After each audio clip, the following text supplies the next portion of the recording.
राहुल जी चुनाव लड़ेंगे इसका बिल्कुल लड़ेंगे, बिल्कुल लड़ेंगे, बिल्कुल लड़ेंगे। एमपी बनाएंगे, एमपी साहब एमपी रहेगा। चर्चा चल रही है कांग्रेस में शामिल होने की। सर कांग्रेस पार्टी से आप चुनाव लड़ रहे हैं। वैशाली साड़ीज, दुल्हन लहंगे, फैंसी लहंगे, साड़ियों की सभी रेंज का एकमात्र शोरूम वैशाली साड़ीज, घंटाघर के पास, सुजानगढ़। टिकट कटने के बाद में आज पहली बार आप आए हैं, किस तरह से निर्णय पे आप काफी हुजूम आए हैं आपके स्वागत के लिए, क्या कहेंगे? 33 साल का सफर है विजय। ये 33 साल में मेरे पिताजी लोकसभा क्षेत्र के लोगों के दिलों में जगह बनाई है। आज पार्टी ने जो टिकट काटने का कार्य किया, बिना बातचीत के हुई चीज़ें, ये लोग बहुत दुखी हैं, लोगों में बहुत आक्रोश है इस बात का। उस आक्रोश के चलते हमने कोशिश यही करी कि हम कुछ दिन रुके आएँ ताकि आक्रोश शांत हो। पर लोगों का बहुत बड़ा एक गुस्सा है मन में कि कोई कमी नहीं, कोई गलती नहीं। जो प्रश्न हम पूछते रहे कि आखिर हमारा गुनाह क्या है, वो तो बता दो। गुनाह बताया नहीं जा रहा और उसी के लिए आक्रोश बहुत ज़्यादा मेरी पब्लिक में, मेरे लोगों में, मेरे परिवार में है। सर टिकट कटने के पीछे किसका हाथ मानते आप? देखिए, टिकट कटने के पीछे का तो कारण ही तो पूछ रहे हैं, गुनाह ही तो पूछ रहे हैं। गुनाह हमारा क्या है? वो तो पार्टी के हमारे जो बड़े लोग बैठे हैं उनको बताने का कार्य है कि किस बात पर टिकट काटी गई है। वो बात तो वो बताएंगे, वही तो पूछ रहे हैं पिछले 6 दिनों से कि हमारा कसूर क्या है, ये तो बताएंगे। निर्णय लेने के लिए काफी संख्या में यहाँ जनता आई है, काफी संख्या में जनता आई है। किस तरह का निर्णय आपने लिए है आगे आने वाले समय के लिए? देखिए, हम जनता के बीच में रहने वाले लोग हैं। हम जनता के अंदर रह के राजनीति करते हैं। जनता ही हमारी ताकत है।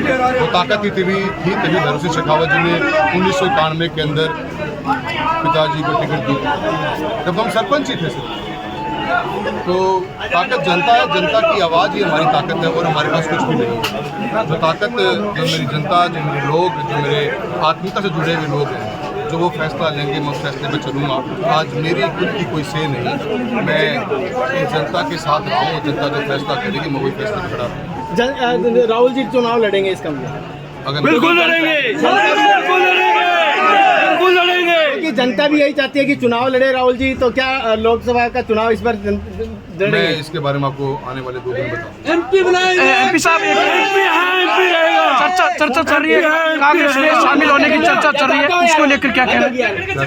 कांग्रेस में शामिल होने के लेकर लोकसभा मैंने पहले दिन ही कहा था, मैं किसी से संपर्क नहीं करूँगा जब तक मैं मेरे लोगों के बीच में रूबरू ना हो जाऊँ। तब तक मैं मेरे लोगों के साथ रूबरू हुआ हूँ। बहुत से मेरे लोग नौहर, बादरा से, सदार से, सुजानगढ़, सभी तहसीलों से, तारनगर से, रतनगढ़ से बहुत लोग आए हुए हैं। सबसे मैं बातचीत करने के बाद में इस बारे में मेरा अगला कदम है। क्या एमपी साहब 2 दिन बाद में कोई बड़ी सभा करने वाले हो कि राजगढ़ में? 2 दिन बाद बड़ी सभा करो क्या राजगढ़ में? 2 दिन बाद में आपके सभाओं की जरूरत नहीं है। एक आम जन में जो आप आक्रोश और गुस्सा देख रहे हो, इन ऐसे माहौलों में सभाओं की जरूरत नहीं पड़ती। जनता खुद चुनाव लड़ने लग जाती है अपना, और जनता चुनाव लड़ेगी, मुझे तो पूरा उम्मीद है। सर कांग्रेस के पार्टी के कोई बड़े किसने आपसे संपर्क किया? मैंने आपको बताया, आप जानते हो पत्रकार महोदय, कि मैं 10 साल से जिस पैशन के साथ में लोकसभा में काम कर रहा था, मेरे हाईवेज आप देखोगे, मेरे रेलवे का काम देखोगे, मेरे बीमा का काम देखोगे, मैं उस चीज़ से उभर ही नहीं पाया हूँ। मैं रातों रात जागता रहता हूँ, सोचता रहता हूँ इस बात को लेकर कि मेरा कसूर ही क्या है। मैं पुस्तिका तक मेरे में छपाई है। मैंने करीब 20,000 करोड़ रुपये के काम शुरू लोकसभा में करवाए। गोदाम भरा पड़े अभी भी। आज तक मेरे परिवार पर मुझ पर कोई भ्रष्टाचार का एक इल्जाम भी नहीं आ सकता। मेरा फ़ोन 24 आवर्स ओपन रहता है। मेरे पिताश्री हर शादी हम में पहुँचने का काम करते हैं। कुछ कारण नज़र नहीं आता।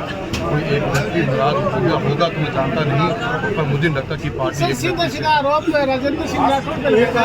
इसके लिए सही बात है। पार्टी ने जवाब दिया तो जरूर नाम दूंगा। चुनाव इन्हीं मुद्दों पर लड़ा जाएगा। सर कांग्रेस पार्टी से आप चुनाव लड़ रहे हैं? अभी मैंने आपको बताया, मैं 2 दिन के बाद में आपको बता दूंगा।